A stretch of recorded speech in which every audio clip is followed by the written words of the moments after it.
Hello, I am your author and host, Michelle Lynn Gaines. Welcome to my place. Feeling lost or empty, worried, need emotional healing, guidance, or just a different way to view yourself.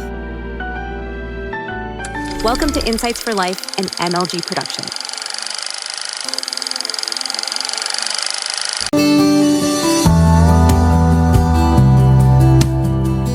We get wrapped up in social media and our values that we're taught and what defines us, what gives us identity. And as we start to walk with Jesus, we'll realize that we have an identity in this world, but we also have an identity in the kingdom. We have an identity to Him. And as we start to see ourselves less through the world's eyes and more through Jesus's eyes, and this all starts when we learn to walk with Him.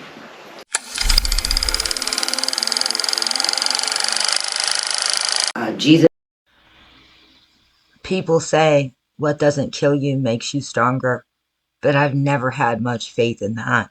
Sometimes it just leaves us battered and bruised. I think we lose pieces of ourselves when we go through severe trauma, like a bad childhood or a divorce or the death of someone that was very important to you and that you were very important to. We lose pieces of ourselves. Now, how do we get those back? Long-term trauma, let alone being held captive, can have lasting effects. Well, I'm not sure that you're supposed to get these pieces back. Surviving trauma is one thing. Losing someone you love by divorce or death is quite another. Both leave us feeling like pieces of us are missing, though. Maybe becoming healed and whole should be the goal as we take these pieces with us into our future. If you're missing someone you love, carry them with you. If you're surviving trauma, we'll learn to leave it behind as we become healed and whole. This can fill all these holes in you, lead you to that place you think you need to be. Sometimes he does move you, and sometimes he leaves you right where you are and changes your view. Most of us are all too familiar with the hamster wheel of life. For some of us, the hamster wheel starts when we are very young. We wake up every morning and our days are pre-planned. We go to school until the age of 20 and then we go to work. For others, the hamster wheel is waking up looking for food or shelter. For others, the hamster wheel is waking up isolated. Maybe we're elderly, maybe we're in a prison, maybe we're in a wheelchair. But the hamster wheel guarantees us one thing, that we keep going on and on about our tasks of the day, whatever they be. And each day is the same. Some of us start to feel empty. Some of us start to feel like we just can't do it anymore, while others live in despair. But either way, waking up on Mount Zion is very different. Okay, so has anyone ever woken up angry or disgruntled? I think a lot of us have. Has anyone ever woken up thinking, I just can't do this another day? Has anyone ever woke up thinking, oh, this is awesome, I love my life, but I just don't understand this God stuff, this Jesus stuff? Well, we're all headed in the same direction. And so it's not about not waking up every day, kicking things, or that depression and rudeness. It's about focusing on something else to override it. It's not mind over matter. It's using a power greater than our own to take our focus off of the things that are wrong. We can't change our circumstances all the time, but God can, Jesus can. But sometimes we want things that we don't get right away. And when things don't start to change, oh, this doesn't work. And it's the power of right believing, I think, that overcomes that. When we take our focus off of our situation, our feelings, our toxic emotions, our self-occupation with comparing our body images, jealousy, loneliness, feelings of inferiority, all these complexes that we have, they're not there on Mount Zion. And when we get to this place where we no longer judge ourselves and we stop judging others, and we wake up on Mount Zion with Jesus, our perspective actually starts to change about our lives and the world around us. It's not a magic bean. It's just a different viewpoint. It's a different perspective. And it leads to a different life's journey in your life with Jesus. Why go alone in what the world calls a race when you can take Jesus with you and have all this power and grace? When we learn to walk in the power of God, when we learn to live Spirit-led, it's just the power of the three. It's hard to describe. So one day at a time, we will approach a different angle, a different dynamic, a different aspect of this kingdom, so that it may lead to living your life at a higher dimension, and a higher living, and a higher state of being, as God does change your life for you in pieces. As we do become different on the inside and the out. The world changes us from the outside in. God changes us from the inside out. Because here on Mount Zion, you're not waking up in and out of your circumstances. Mount Zion is the mountain Jesus stands on. It's a spiritual concept for sure, especially for those of us still alive. But you can think of it as waking up in a tent on a mountain, and you feel this peace. You're not happy and you're not sad. You're not hungry and you're not full. You feel this peace. You can hear the birds chirping in the distance. You come out of your tent and you see Jesus. You look around you. It's green grass. It's peaceful. You don't feel all this war inside of you, or the tug and pull and the push and pull. You look around and you can see other tents from people who have made it to Mount Zion. You can stay here as long as you want to. You can walk around with Jesus. Feel the peace. But then when we're ready to start our day, it's like you look at Jesus and he nods his head to you.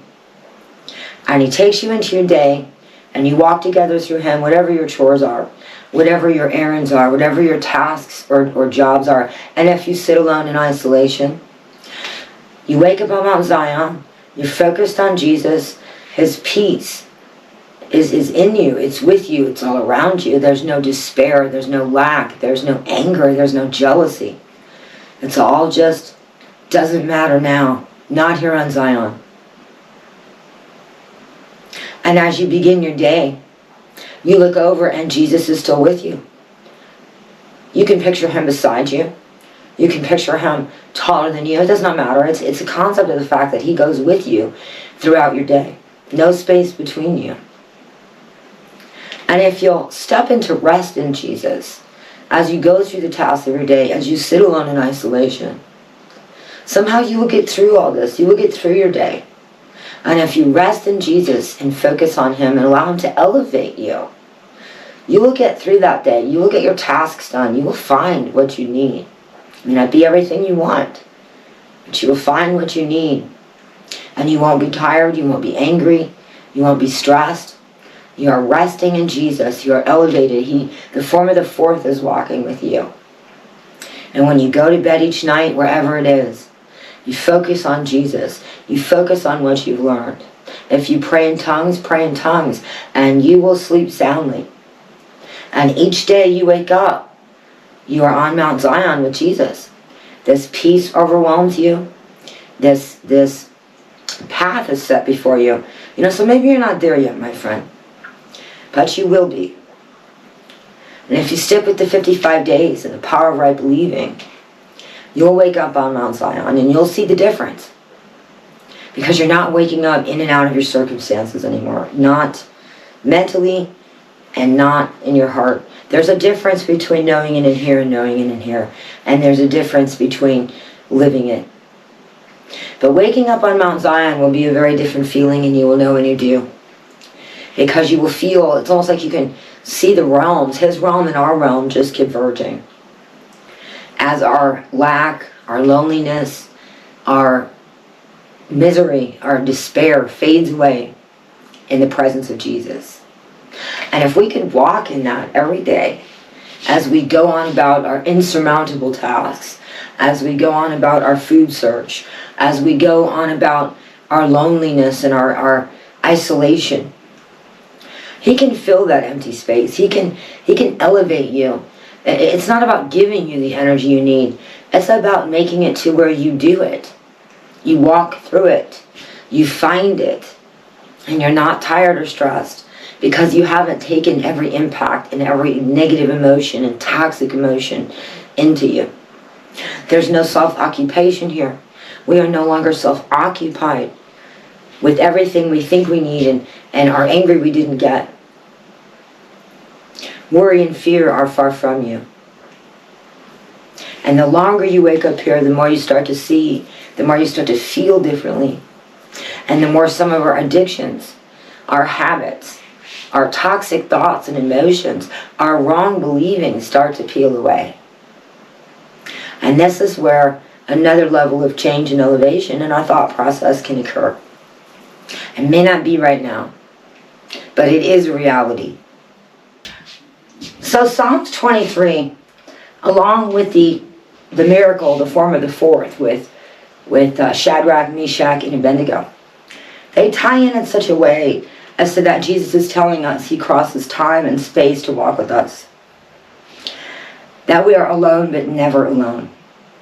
But stepping into it, knowing it in here and knowing it in here, well, those are just two different things, aren't they? So how do we step into that? How do we walk elevated and rested? How do we walk without fear? How do we walk rested? How do we receive that supernatural supply waiting for us? How do we move past where we are? So whether you're stuck somewhere or you just want a deeper relationship with Jesus in the kingdom of God, you don't have to do your life's journey alone.